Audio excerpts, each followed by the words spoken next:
There's a weapon that powerful countries use to get rid of leaders they don't like, leaders from other countries. It's called a coup. It's a French word that means a punch or a blow, because it kind of means coming in and forcibly punching out a government from power. No elections, no process, just power being seized. Just someone being pushed out and someone being put in. Coups happen in so many different ways, but I want to show you how the coup has been used by the United States of America as a tool to get what they want on the world stage. So let me walk you through some of the major US-led coups over the years to show you that while it sometimes seems like we live in a world full of order and rules, the reality is that the most powerful countries will often get their way by whatever means necessary. Okay, so here's how I'm defining the US-led coups that I'm going to put on our list here. Number one, they were successful. There's a lot of failed coup attempts. We're leaving those out. Number two, there must be at least one US government official involved in the coup. And number three, we need concrete evidence that the US was actually involved, not just speculation. While the US has been involved in tons of regime change efforts around the world, we landed on a much shorter list. These are the coups that I think best exemplify how this tool has been used for international power over the years. Let's start here. In the independent country of Hawaii. It's 1893, and the US is feeling like the Hawaiian Queen is a threat to American control over sugar. It's sugar that's being grown by the descendants of white American missionaries who had settled in Hawaii over the years. So the US sends a military ship with hundreds of troops to show up to Honolulu, and they overthrow the Queen, installing one of those descendants of the Christian missionaries, Sanford B. Dole, as the new president. Notice his last name? Yeah, this coup was one of the US's first, and it set the stage not only for the new Hawaiian president's family to grow their powerful international corporation, which was based in Hawaii, but also for Hawaii to be annexed, to become a part of the United States. I made a whole video on this coup because it's pretty wild and there's so much going on here, and it was really a turning point in showing how the US could remove leaders from power in faraway places, something that they start to do a lot more of. We're going to move on to the next coup, but I need to thank today's sponsor who makes these videos possible. Thank you, NordVPN, for sponsoring today's video. I've started using NordVPN for a lot of different things. When I'm traveling, I connect to the internet via the United States so that all of my accounts don't freak out thinking that I'm someone from another country logging into my accounts. Oh, and by the way, that allows me to watch Netflix from different countries as well, which is kind of cool. But it's more than that. It is a password manager. It is a malware blocker. It blocks annoying ads. It helps you encrypt files. It provides all these layers of extra security, which more and more is something that we all need.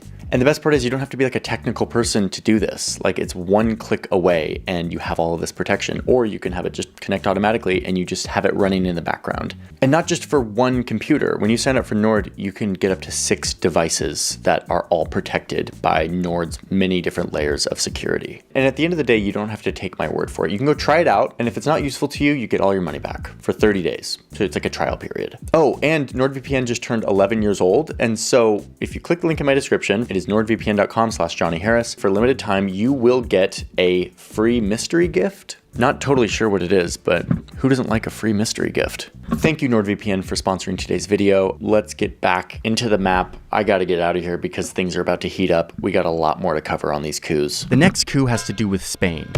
Well, actually more like Spain's colonies.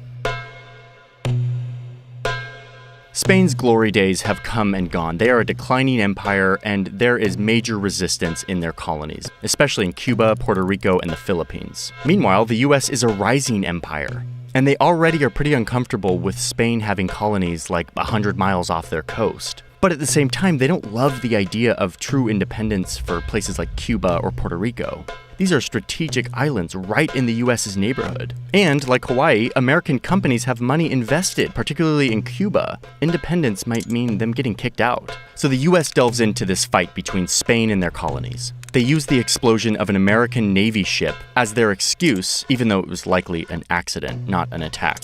But sometimes stories matter more than truth. So the US sends in troops to liberate the rebels fighting against their Spanish colonizers, promising them independence. Not only in Cuba and Puerto Rico, but later over here in the Philippines and Guam. These local uprisings eventually drive out the Spanish. And in all of these cases, the US reneges on their promise to give independence to these locals. And they figure out ways to govern Cuba and Puerto Rico indirectly themselves. The US has just piggybacked off several independence movements to enact several coups at once, allowing them to install pro-American leaders and a navy base in Cuba, and eventually annexing Puerto Rico and Guam, which they still control, and the Philippines, which they held for 48 years. Again, I made a whole video about this one too if you want to go deeper. Anyway, we gotta move a little quicker here because we're not gonna get through all these coups. Let's move on. Okay, so we're over here in Nicaragua. It's 1909. There's a bunch of powerful American companies here, but a new president comes to power vowing to regulate them. The US is not going to let this happen. So the Secretary of State starts spreading rumors to smear this guy, this president, saying that he's building a canal that would compete with the Panama Canal. But really, they're just upset because Nicaragua's taking loans from Europe. The US keeps painting this guy as a war criminal and someone worthy of being thrown out. So push comes to shove, and the US sends ships to both of Nicaragua's coasts. They assemble a bunch of Marines in Panama, basically just flexing on Nicaragua and telling the president to step down. And the benefit of being a rising superpower is that it worked. He has no choice but to step down. And soon, a leader that the US likes comes to power. The coup is complete, and really, this is the first of many instances of the US meddling in Nicaragua. A few years later, the US is back in the region for another coup in next-door Honduras.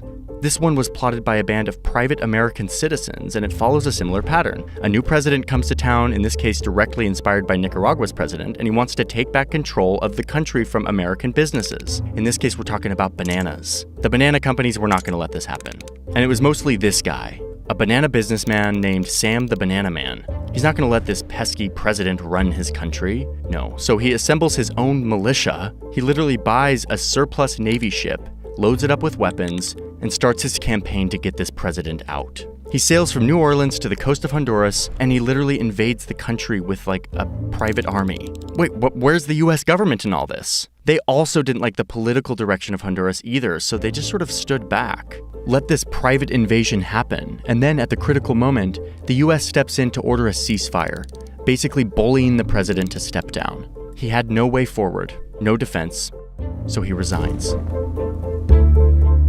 And the Banana Man's leader of choice takes the presidency, giving the banana businessman land and a unique status to import anything he needs tax-free. And, wait for it, he refunds him for all of the coup expenses using public Honduran money. This Banana Man literally overthrew the government and made Honduras pay for it. Wow.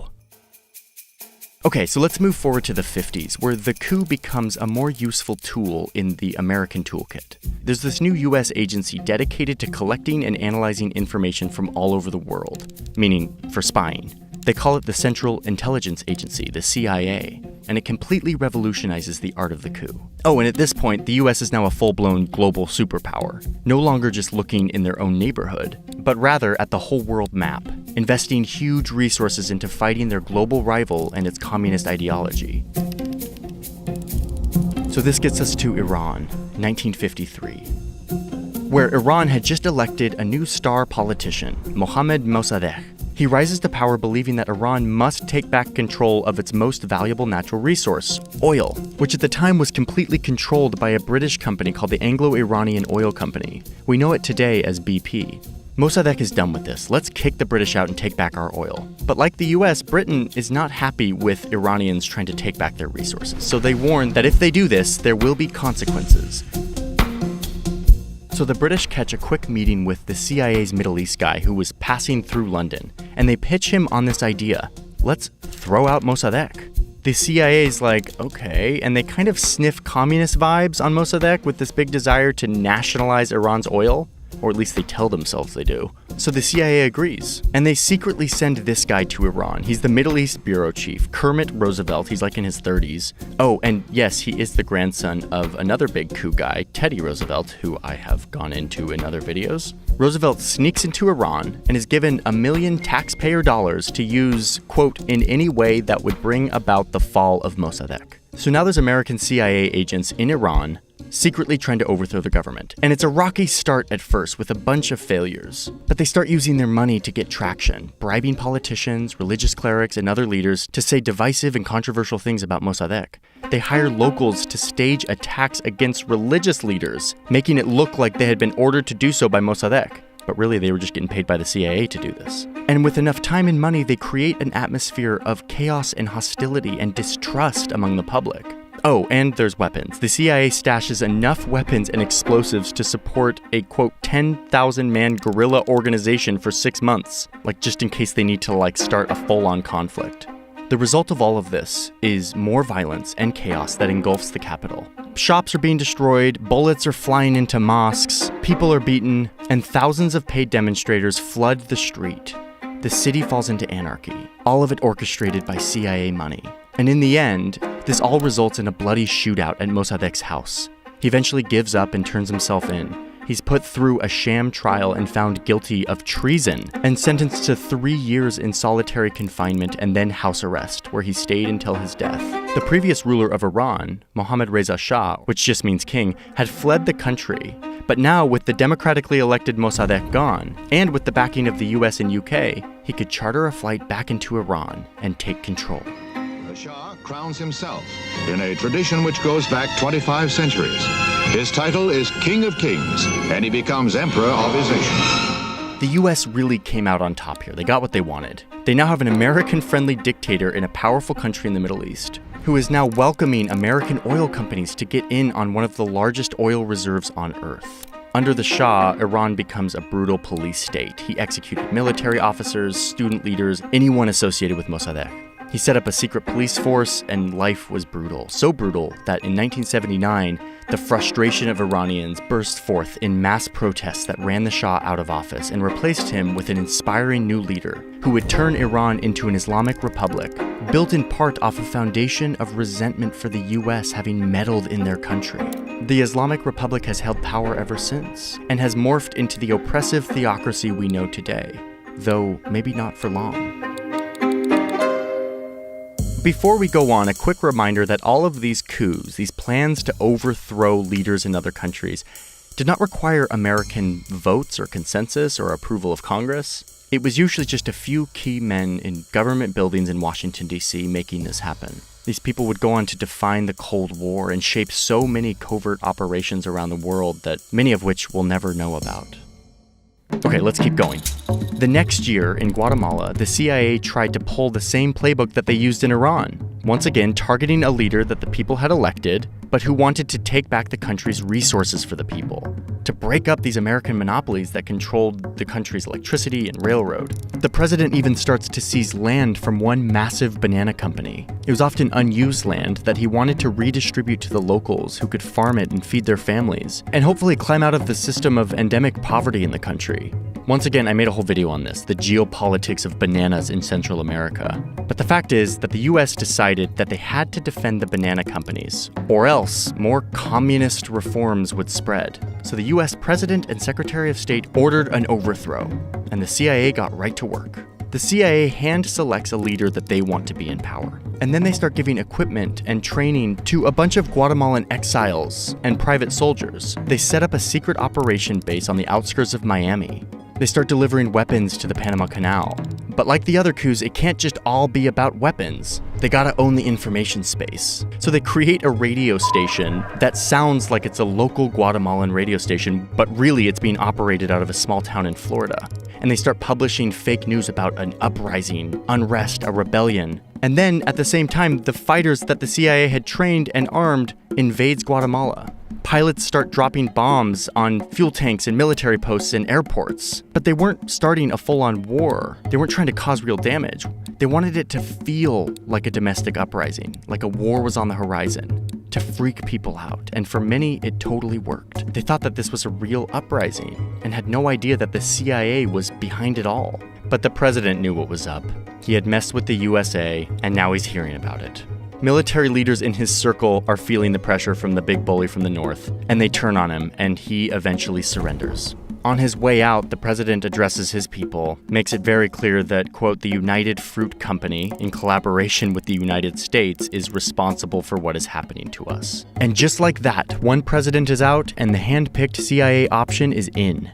This new regime is brutal and goes on to do horrible things, detaining people they thought were communists, killing prisoners, breaking up labor unions, and in the process, restoring the banana company's land and ensuring that they maintained their hold on this economy. This kicks off an era in Guatemala of more political assassinations and instability, something that still plagues the country today. And yet to this day, there is no evidence that the Soviets were ever slightly interested in Guatemala. Communism was once again the excuse, but really this was about securing American business interests, tearing a country apart for bananas. Bananas taste the best and are the best for you. All right, let's go to Africa. So it's 1960 here in the center of Africa, a country called Congo. They just gained independence from Belgium, and they have an election. And this guy, Patrice Lumumba, wins, becomes the prime minister. But immediately, over in Washington, the communist alarm bells instantly start sounding off. Because we're in the middle of the Cold War, and Congo is a place full of tons of natural resources, including loads of uranium, the main ingredient for nuclear bombs. This is at a time when Americans are keeping gas masks next to their bed and have hordes of canned goods in their basements. And officials in Washington can't risk Congo falling into the influence of the Soviet Union. So they start focusing on this prime minister. The CIA director called him, quote, an urgent and prime objective that should, quote, be a high priority of our covert action. So they pull a more political coup than the ones before. They start allying with Lumumba's political enemies and Congo's former colonizer Belgium. They bribe politicians, they fund protests and labor movements, and they circulate propaganda, similar ingredients to the previous coups. And when the moment is right, all these bribed politicians do what the CIA asked them to. They remove Lumumba from power, and the CIA is right there giving money and intelligence and advice to the new government. This political solution was actually not the first try. The CIA had tried to assassinate Lumumba in the past, but all of those attempts failed, which is why they turned to hijacking and manipulating Congolese politics, a brand new democracy, supporting the people who would eventually go on to put Lumumba in front of a Congolese and Belgian firing squad, making this effectively a political assassination, supported from an ocean away. And yet there's so much gray area in these coups. In this case, it's really tough to prove that the CIA's support was the key factor in Lumumba's assassination. It's debated to this day. An effective foreign-sponsored coup works like this, operating in the shadows, fueling divisions, appealing to the worst demons of the people on the ground, through money, through influence. All right, let's move on to the Caribbean in the 1960s. There's a brutal dictator here in the Dominican Republic. I mean, this guy's really bad. He's rumored to feed his opponents to sharks. But anyway, what the US cares about is that there's fear that a communist revolution could happen at any moment. So the CIA sends weapons to a group of hitmen who go assassinate this guy. It ends up being an ambush and a car chase. They're successful in taking him out, ending his 31-year rule. And eventually the US sends in forces to occupy the DR to make sure that a leftist candidate doesn't come to power. They restore order, and eventually a US-friendly candidate is elected. Okay, so now we have to head over to Vietnam in 1963.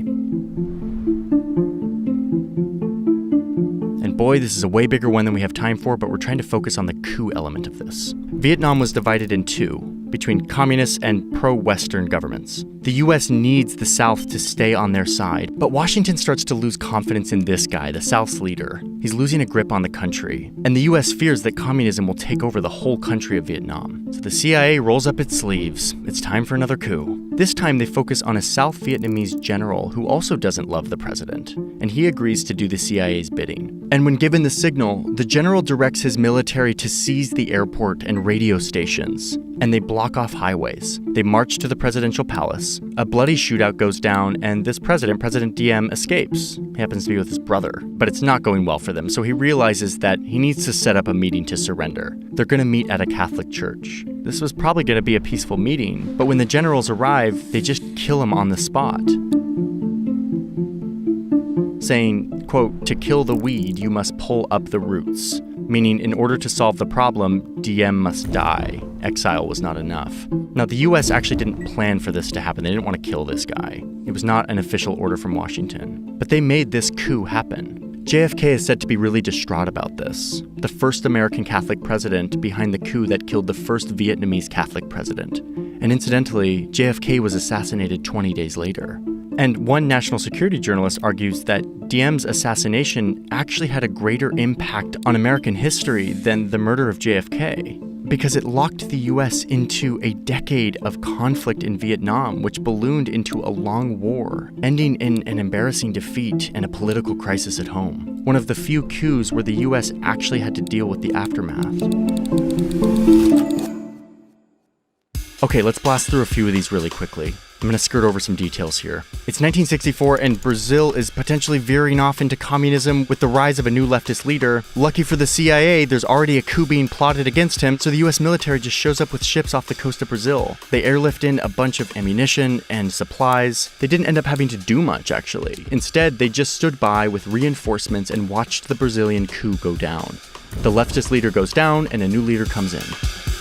In 1973, there's a coup in Chile that is a very complicated story with conflicting accounts, and we went down a super deep rabbit hole, and we've decided that because the evidence is not rock solid, we're going to cut it for time. But definitely some crazy shit went down. I'm not saying it didn't.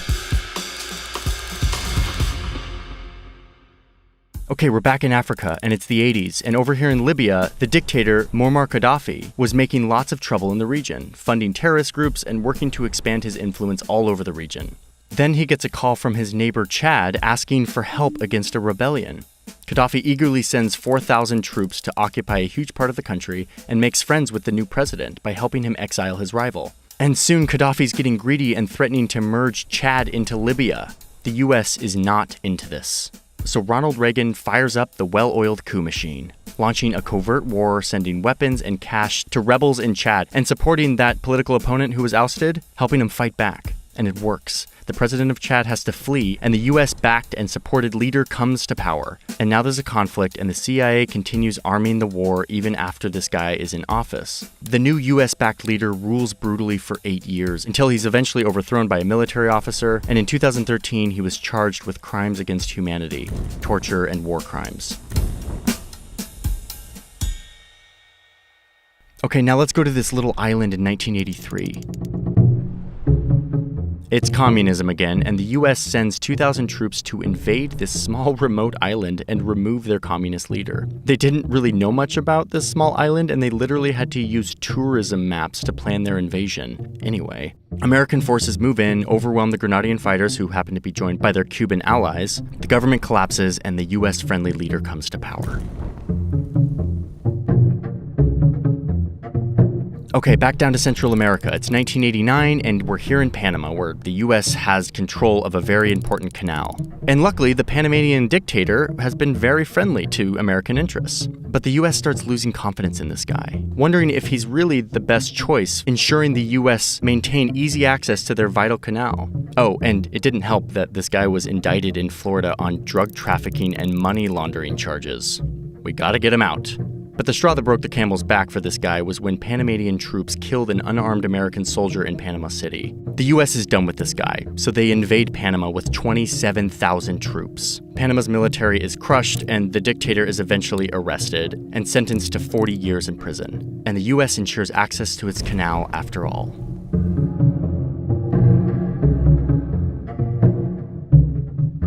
Okay, so now it's the end of the 1980s, and the Soviets are invading Afghanistan. And are meeting resistance from a bunch of fighters from all over the world who have come to Afghanistan to fight back against the Soviet occupation, many of them with fundamentalist religious motivations. But the US doesn't care about their motivation. They just care that they're willing to fight against the Soviets and the Soviets' puppet, the Afghan president. And it totally works. With the help of the US, these fighters push the Soviets back and successfully run the Afghan president out of office. And as he's being run out of office, he forebodingly warns the Americans that if they leave Afghanistan in the hands of these fighters, that it would, quote, be turned into a center for terrorism. And his prophecy was completely fulfilled. Those US-funded fighters were people whose names we know today. Osama bin Laden, Abu Musab al-Zarqawi, the guy who started the group that would eventually become ISIS. Those same weapons that the US sent to counter the Soviets and to effect regime change in Afghanistan would go on to be used against American soldiers years later. when the US was back, orchestrating yet another regime change after 9/11, against the very groups they once enabled. The US would eventually leave Afghanistan, only to find the country immediately falling back into Taliban rule. We're almost to the end of our list, and we're now in modern day. It's 2003, and 150,000 American troops invade Iraq.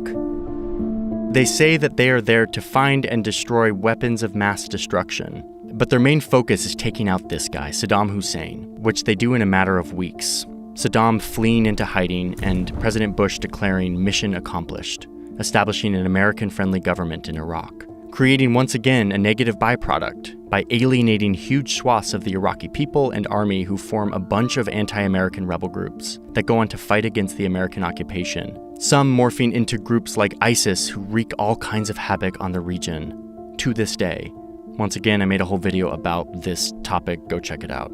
Iraq remains a place of deep political instability. Trust in government is extremely low. And the question of how and why we did this expensive, horrific, destructive coup is still something that there aren't really good answers to. Again, you can go watch my video for more on that. And this gets us to the final coup on our list. It's 2011 during a wave of protests spreading throughout this region, trying to take down all these strongmen dictators, one of which was this guy, Muammar Gaddafi, the same Gaddafi we were talking about earlier who's like taking over Chad. He's still here, and he's still a very horrible dude. And there's worry that he's going to potentially massacre all of these pro-democracy protesters. So the US feels like it must get involved to save these protesters. They rally their NATO allies to help them. But at some point, the mission switches to total regime change. We don't know exactly how this happened. Only the people in the room do. But is it surprising? We've seen this long arc of the US using the coup as a force for getting their way in an international conflict.